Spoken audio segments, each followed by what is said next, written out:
Après, 45 minutes, tu vois, tu as le temps là. d'accord. Tu veux que je mette un chrono? Bonjour mesdames et messieurs, merci de participer à cette présentation de GXO. Notre thématique aujourd'hui, c'est de parler du rôle du 3PL dans la mise en performance des solutions automatisées.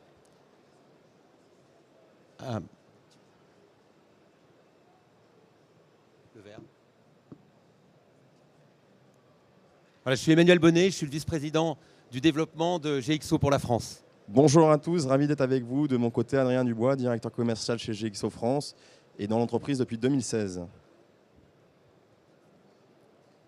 Voilà, donc très brièvement, un petit pitch sur GXO quand même, c'est l'occasion. Nous sommes le premier pure player de la logistique contractuelle au niveau mondial, avec à peu près 12 milliards de dollars de chiffre d'affaires l'année dernière. Nous sommes... pardon, j'ai perdu l'image, c'est pas grave. Nous sommes environ 150 000 collaborateurs présents dans différents pays. Pourquoi nous prenons la parole sur cette thématique aujourd'hui? Parce que notre principal différenciateur, c'est la technologie. Alors nous nous targuons chez GXO d'avoir à peu près déployé 7600 différentes technologies dans le monde. Et ces technologies, en gros, sont dans deux grandes familles. Tout ce qui va traiter de l'automatisation, donc les investissements lourds, et tout ce qui va traiter aussi des technologies plus légères, de type Smart Tech ou Adaptative Tech. On a un très large panel et une très vaste expérience dans ces domaines-là. Et c'est un peu à titre de retour d'expérience et de partage que nous intervenons dans cette conférence. Donc pour finir notre présentation, effectivement sur le Zoom France, on est devenu le deuxième prestataire l'année dernière. Donc on fait à peu près 750 millions de chiffre d'affaires. Pour vous donner une idée, ça représente 70 sites, 3 millions de mètres carrés. Et on va passer normalement le recrutement de notre 10 millième opérateur. Pour continuer et rentrer dans le vif du sujet, on vous a préparé une petite vidéo. Donc c'est une vidéo que je vais commenter qui vous montre en fait ce qu'est l'automatisation chez GXO. Donc là, ce que vous voyez, c'est ce qu'on a déployé pour un client Dedicated Retail. Donc on a 500 robots, c'est une solution Todd to Person. Et c'est un client qu'on a accompagné depuis une solution manuelle vers une solution automatisée. On en est extrêmement fiers. On l'a installé en 2023 et on l'a mise en performance en 2024. On passe sur un deuxième petite vidéo qui est là plutôt pour un géant de la distribution alimentaire. Donc on est sur des produits comestibles. On vous montre un très beau triller qui a une capacité d'éclatement de 8000 pièces par heure. Et on va normalement voir en fait des postes qui sont complètement adaptés aux opérateurs. Donc là, on parle ergonomie. Et vous avez une belle vision aérienne puisqu'on a plus de 200 chutes. Et là, vous avez en fait le démarrage du process qui est l'explosion des palettes et puis la fin du process. Donc on va les suivre qui arrivent jusque dans les rôles. Enfin, plus classique. Donc là, on est sur une solution mini-load. On est à nouveau sur du dedicated retail. C'est une solution qu'on a complétée en fait d'un système de convoyage avec un trieur et un shutter pour faire un séquenceur en fait avant préparation. Et là, on voit la dernière machine qu'on a installée qui est une machine d'autopack, donc c'est du packing sur mesure, ce qui permet pour la partie e-commerce d'avoir une expérience client qui est vraiment fine-tunée. On n'a aucun vide et on n'a que des cartons qui se ressemblent, qui sont similaires. Enfin, là, c'est plutôt sur une dimension FMCJ. Donc, on a un stockage automatisé à la palette avec un robot palettiseur par couche. Donc, ça permet d'avoir, en fait, on vient de parler d'expérience client pour le e-com. Là, c'est de la même expérience, mais plutôt sur de la palette complète. Donc, on a des palettes qui sont extrêmement propres. La dernière chose qu'on voulait vous montrer, c'est ce qu'on a mis en place en fait, pour des produits petits encombrants. Donc, c'est des produits qui, d'habitude, ne sont pas forcément éligibles à la mécanisation. Vous voyez à nouveau des postes qui sont très ergonomiques, donc vous avez juste à pousser en fait, le colis qui a été préparé sur le plateau de convoyage et on va avoir une vision aérienne avec un trieur à galets qui va l'expédier ensuite sur des chutes qui sont les chutes transporteurs.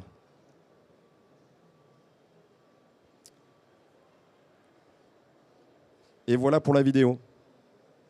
Merci Adrien. Alors le contexte dans lequel s'inscrit l'automatisation de sites. Globalement, on a une augmentation de l'inflation, un marché du travail tendu et une volonté de réduire la pénibilité du travail. C'est l'un des trois arguments importants. Le fait d'automatiser permet de remplacer de l'inflation en remplaçant du personnel par des dépréciations, des amortissements qui, eux, vont rester constants.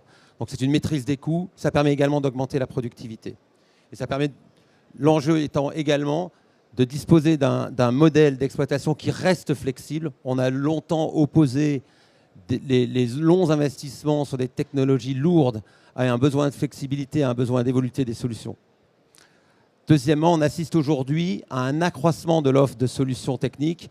La visite du SITL ne pourra pas vous montrer le contraire. Et on arrive à une très grande maturité des solutions. Les solutions, on prend un transstocker d'aujourd'hui par rapport à un transstocker d'il y a 40 ans, ça peut sembler être les mêmes machines, ce ne sont plus du tout les mêmes machines. Donc aujourd'hui, l'automatisation est accessible quasiment à toutes les catégories de produits. Et ça, c'est quelque chose d'absolument remarquable. Et ça permet vraiment de faire de l'automatisation à travers une intralogistique performante un avantage concurrentiel pour les supply chains. Donc notre conviction, c'est qu'en fait, c'est une tendance de fond qui va perdurer et qui fait que petit à petit, toutes les supply chains deviennent éligibles. Donc toutes les supply chains vont aller vers une montée en charge et plus spécifiquement vers l'automatisation. Alors, notre présentation. Aujourd'hui, quand on va déployer les 4 étapes d'une montée en capacité technique et opérationnelle d'une méca, qu'est-ce qui se passe? L'étape 1, aujourd'hui, qui est généralement l'étude technique de la solution, la définition de la solution et le choix de la technologie avec les contraintes budgétaires, etc. etc. Aujourd'hui, c'est très bien maîtrisé.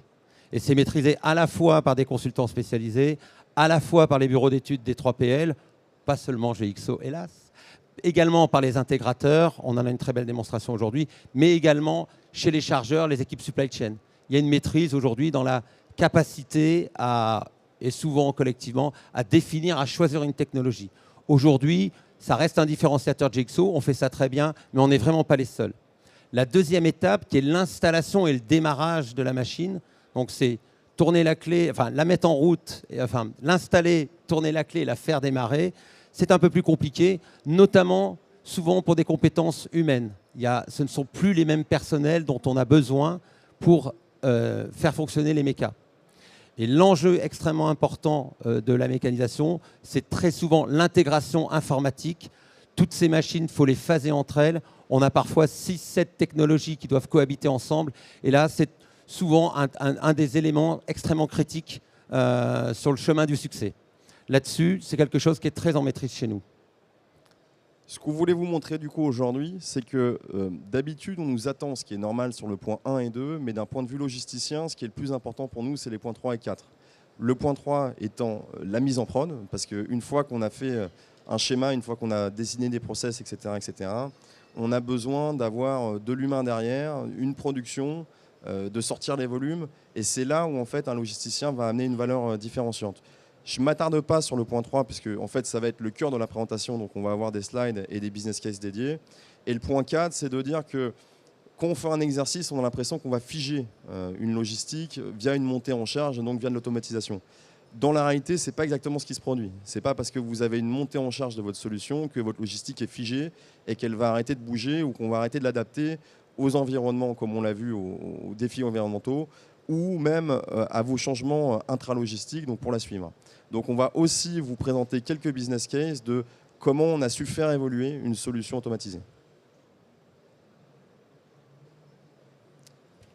Je crois que le premier point, c'est de vraiment prendre conscience que quand vous avez des équipes de direction qui managent un site manuel, manager un site automatisé, ça n'a absolument rien à voir. Donc c'est là où on a eu une population de directeurs de sites différentes qui nous a rejoints, qui sont plutôt des profils ingénieurs. Donc on est passé d'une dimension managériale à une dimension technique, analytique. Et donc ça veut dire qu'on a besoin d'avoir effectivement une montée en charge des équipes, que ce soit les équipes d'encadrement ou que ce soit les équipes terrain. Donc tout un process de formation. Et on a aussi besoin d'avoir des pépinières. D'habitude, traditionnellement, chez un logisticien, on a des postes intermédiaires de numéro 2 avant de devenir directeur de site qui sont des directeurs d'exploitation. Aujourd'hui, ce qu'on constate, c'est que sur nos sites automatisés, les numéros 2, qui seront les numéros 1 demain, sont plutôt les ingénieurs méthodes. Donc on a aussi un changement du rôle où on accompagne des profils analytiques vers la dimension managériale. Également, l'ergonomie est extrêmement prise en compte sur ces sites-là. Donc on parle d'ergonomie cognitive. L'idée derrière ça, c'est de faire en sorte que les postes de travail ne présentent pas de charge mentale pour les personnes. c'est-à-dire réduire tous les irritants, faire en sorte que quand il y a un problème, un bug ou quoi que ce soit très vite résolu. Bien entendu, également, l'ergonomie classique, physique des stations de travail, l'universalité des stations de travail, c'est faire en sorte de pouvoir adapter les postes de travail au physique des personnes, de telle sorte qu'ils soient à l'aise, quel que soit leur profil, en intégrant également le fait que ça peut être des personnes en situation de handicap. Et bien entendu, un élément extrêmement important, c'est la simplicité d'intégration. C'est-à-dire qu'une personne qui vient travailler sur un poste de travail, nous attendons d'elle et nous lui facilitons le contexte pour qu'elle soit rapidement à la performance souhaitée. Et tout ça sans se prendre la tête par rapport au point numéro 1 et dans un contexte, merci, dans un environnement de travail qui soit extrêmement favorable. On a un autre point qui, pour nous, est primordial, c'est qu'on a généralement bien staffé, on a bien dimensionné le nombre de jours de travail dont on a besoin pour la partie projet et pour la mise en place de la machine. On oublie un peu que dans la partie opérationnelle, c'est-à-dire l'exploitation, on a également besoin d'avoir l'IT qui est quand même derrière nous parce qu'on a des ajustements permanents. Qu'est-ce que ça veut dire concrètement? C'est qu'on a tendance à recréer le binôme, donc on a tout le temps un chef de projet process opérationnel qui est en binôme avec un chef de projet IT. Et en fait, sur les sites, on va recréer ce binôme entre l'ingé méthode qui va représenter la partie process et opérationnel et à nouveau un binôme avec un chef de projet IT qui va suivre l'évolution du site. Et quand on regarde, et c'est le focus d'après, on a un nombre de jours consommés par site automatisé en France qui est quand même assez élevé. Également, pour améliorer les systèmes en place, on rentre dans des schémas assez classiques d'amélioration continue sur la base d'indicateurs de performance qui vont être différents dans le cadre de grosses mécanisations, la mise en place de plans d'action par les équipes d'amélioration continue et également de prévoir qu'est-ce qui se passe lorsqu'un process n'est pas respecté. Parce que planter une méca, pour parler poliment, c'est extrêmement compliqué, ça peut être lourd à redémarrer. Là encore, les métiers, même si les process, la nature de l'amélioration continue reste assez PCDA comme ça peut l'être sur les schémas classiques, le profil des intervenants là-dessus est très différent en ayant des jobs extrêmement analytiques. Donc pour illustrer tout ça, il y a un premier élément qu'on voulait vous montrer, c'est en fait, là on est dans le business case d'un client dedicated retail qu'on a accompagné depuis une solution manuelle vers une solution automatisée.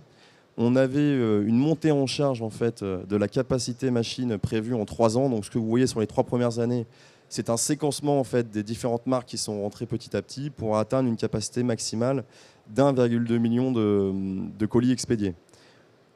En fine-tunant la machine, en fait, avec un niveau d'expertise, puisque ça fait 8 ans qu'on est sur l'activité, on a réussi à dépasser de 15% l'objectif initial. Et aujourd'hui, on a remis des objectifs qui passent de donc, 1,2 million à 1,4 million et demain à 1,6 million normalement.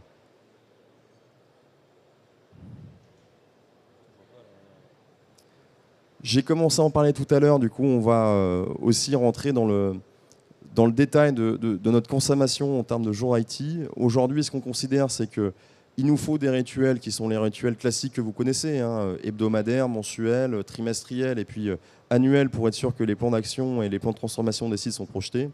La statistique qui est intéressante, c'est que chez GXO, sur un site automatisé, et je parle bien sans considérer de nouveaux projets, c'est-à-dire intégration d'une machine complémentaire, intégration de nouvelles marques, dimensionnement stratégique, différentiel ou quoi que ce soit, juste vraiment le suivi du dossier et l'évolution naturelle, on est à plus de 100 jours consommés par an par site automatisé. Donc le binôme qu'on va former entre les équipes opérationnelles et les équipes IT, il est aussi primordial. Et donc avoir la capacité d'être dans la continuité de ce qui a été designé sur la partie projet vers la partie opérationnelle, pour nous, ça va être un facteur clé de succès.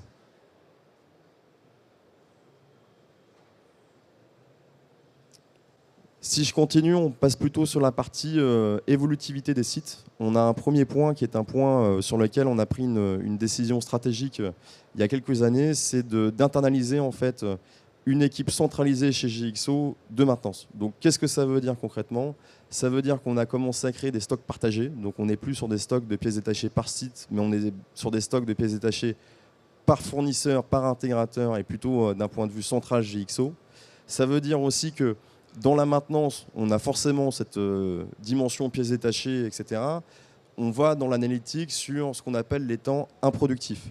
Donc ce qu'on veut, c'est être sûr de comprendre pourquoi est-ce qu'une machine n'a pas été productive, quelles sont les causes racines et quel va être demain le plan analytique et le plan de résolution d'action pour être sûr qu'on va booster le taux de performance de la machine en la rendant la plus disponible possible. C'est bien évidemment aussi de la maintenance préventive, ça va sans dire. La contractualisation est également assez particulière sur ce type d'investissement. Nous avons pu développer une expertise dans le déploiement de contrats types qui vont couvrir l'ensemble des éléments nécessaires à la gestion de ce type de contrat dans la durée. Donc à la fois dans la phase de livraison, de test et d'installation, mais également, Adrien en a parlé, mais sur les contrats de maintenance et la suite à donner à ces investissements-là pour qu'ils tournent. On a un autre sujet en fait qui est très important et on l'a vécu en fait avec un ensemble de clients qui sont venus nous voir, peut-être un peu tardivement, parce que quand on design une supply chain, quand on design un entrepôt, quand on fait de l'intralogistique, on a tendance à assembler des blocs de process. Donc vous avez vos process de réception, vos process de préparation classiques et vos process d'expédition. Si on ne fait pas attention, en fait, on a effectivement créé pour chaque bloc des équipes spécialisées, un process spécifique, etc. Mais on n'a pas réfléchi à la linéarité entre les différents blocs. Donc, on s'est aperçu que si c'est des choses qu'on ne met pas en pratique ou avec un retour d'expérience, on a tendance à créer des bottlenecks. C'est-à-dire qu'un de vos process, un de vos blocs qui a été designé, à un moment va coincer et qui va mettre en congestion toute la survie ou toute la bonne tenue du site. À des moments, on va aller pousser des volumes supplémentaires. Donc, je veux typiquement parler de pics saisonniers ou si demain, on doit faire des modifications par rapport au schéma initial. Donc là, c'est clairement un point d'évolutivité. C'est de dire qu'on a designé pour une dimension qui demain va devenir pluridimensionnelle ou qui va devoir s'adapter. Et on n'a pas travaillé non plus un autre point qui est important pour nous, c'est la polyvalence des équipes. Ce qu'on ne veut pas, c'est d'avoir en fait la même dispersion entre process qu'on peut retrouver au niveau des équipes sur le terrain et d'avoir des équipes qui sont trop staffées versus des équipes qui ne le sont pas assez. Donc on a de plus en plus travaillé, et ça rejoint le point ergonomie, sur de la polyvalence sur nos opérateurs intralogistiques pour être sûr que justement on arrive à les disperser dans un entrepôt et qu'on n'ait pas ce côté un peu justement bloc par bloc qui va venir congestionner. Dans l'amélioration des machines, dans l'évolution des automatisations, on doit aussi être capable de réaliser des investissements complémentaires. Pourquoi ?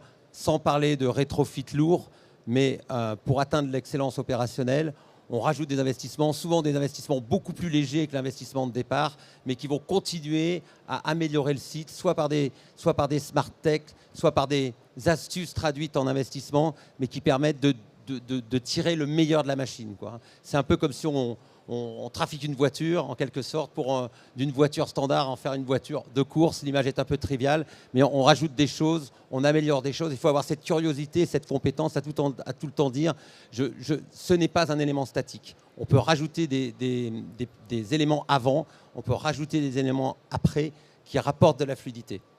Et ce ne sont pas forcément de la remise en question, des choses très lourdes. Ça fait partie du programme d'amélioration continue. L'investissement n'est pas statique. On a un gros investissement généralement au départ, mais on doit continuer à l'améliorer de telle sorte qu'il puisse lui aussi délivrer plus de performance, quoi. Donc, pour continuer à être concret et à illustrer, on vous présente ici tout ce qui est notre analyse justement des temps improductifs. Donc, c'est obligatoire qu'il y en ait.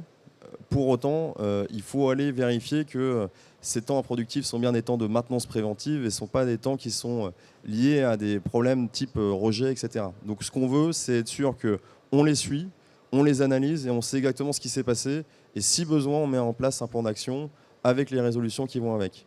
Le deuxième outil qu'on vous montre, c'est en fait les outils sur lesquels on a investi, donc des outils de maintenance intégrée, de GMAO, qui nous permettent d'avoir un suivi de la machine à la fois sur son histoire, donc on est sûr d'avoir le carnet de la machine qui est avec nous et qui nous permet d'anticiper aussi le futur. Donc ça va nous donner en fait le plan d'action à venir sur la maintenance préventive sur cette machine spécifique. On a beaucoup parlé d'évolution, donc on voulait vous prendre un cas pratique avec une dimension assez simple. Là on est sur du macro, donc typiquement tout à l'heure on l'a présenté, on l'a vu, le transstocker de 42 000 m². C'est un client qu'on a accompagné de manuel vers automatisé. Et pour autant, on a continué à injecter de l'automatisation et de l'innovation dessus, puisqu'on est venu à ajouter deux technologies complémentaires qui sont un trieur et un buffer, donc un multi-shuttle. On a réuni les machines d'Autopack que vous avez vues, donc qui font les cartons sur mesure tout début de la vidéo. Et on a même commencé une activité complémentaire qui est une activité de reverse. Ça, c'est la vision plutôt macro, mais si on vous le fait vision micro, en fait, ça, c'est la réalité de ce qui s'est passé en 8 ans. Donc, on a commencé un design en 2013 sur un client qui était uniquement B2B sur du multimarque. Entre-temps, il est devenu monomarque. Entre-temps, il a démarré sa dimension B2C. Entre-temps, il a démarré de la livraison boutique, en particulier donc en dimension retail. Et enfin, on est venu ajouter un flux reverse. Et ce que vous voyez, c'est l'ensemble des projets qui ont été menés par les équipes opérationnelles en 8 ans. Et c'est un site sur lequel, justement, on a fait passer un certain nombre d'ingénieurs méthodes qui sont devenus d'ingénieurs méthodes vers directeurs de site. Donc, quand on parlait en introduction du fait qu'une logistique ne se fiche pas, je pense que c'est le parfait exemple que vous avez sous les yeux de se dire, effectivement, il y a un moment, il y a une montée en charge initiale. Cette montée en charge, c'est l'automatisation. Demain, ça ne veut pas dire qu'on va s'arrêter là.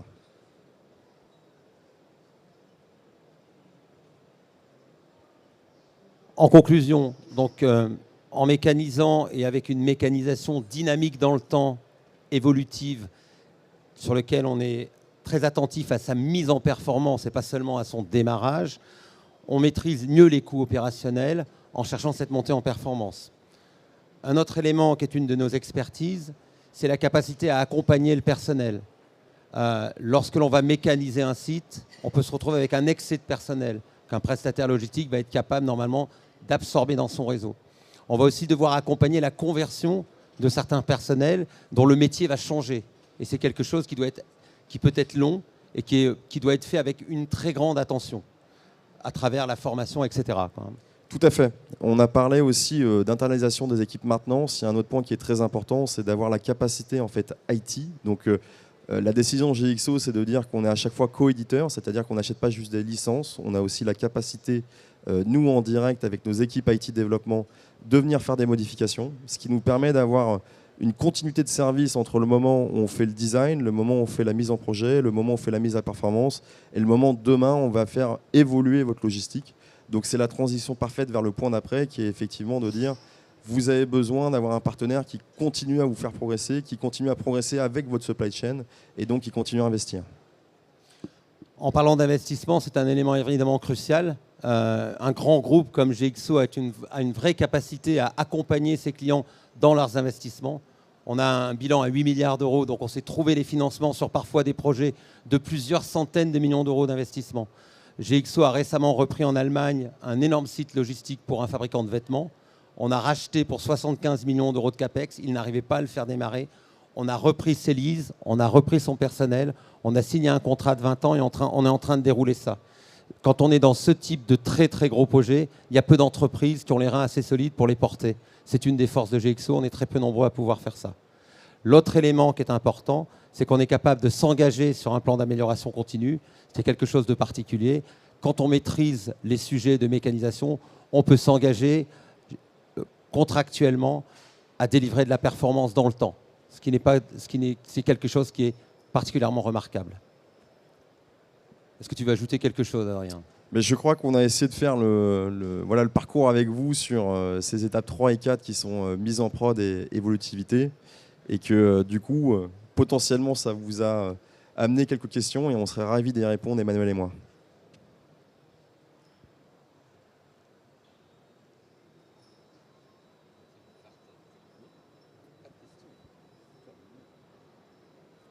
En général, la première est toujours compliquée.